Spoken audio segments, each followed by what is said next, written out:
তোমাদের আর কি বলবো, এত দুঃখের কথা।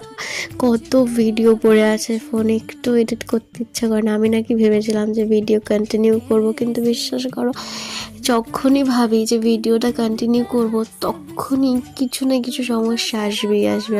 তারপরে ভিডিও দিয়ে আমি স্টপ করে দিই। তো আমি রান্না করছিলাম আজকে আলু দিয়ে ফুলকপি দিয়ে ডিমের ঝোল।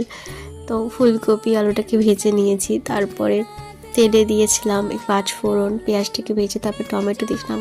টমেটোটা ভাজা হয়ে গেলে তারপরে দিয়েছিলাম আদা বাটা, আদা রসুন বাটা। তারপরে যে রেগুলার গুঁড়ো মশলা যেগুলো, ধনের গুঁড়ো, জিরের গুঁড়ো, লঙ্কার গুঁড়ো, লবণ, চিনি দিয়ে মশলাটাকে একটু কষিয়ে নিয়েছিলাম। আর তারপরে আলুটা দিয়ে দিয়েছিলাম, ভেজে রাখা আলুটা। তারপরে আলুটা একটু বেশিক্ষণ কষিয়ে নেওয়ার পর তারপরে দিয়েছিলাম ফুলকপি, নয়তো ফুলকপিটা গলে যাবে। তবে পরিমাণ মতো জল দিয়েছিলাম, তারপরে ভেজে রাখা ডিমগুলো দিয়েছিলাম, গরম মশলা দিয়ে আমি নিয়েছিলাম।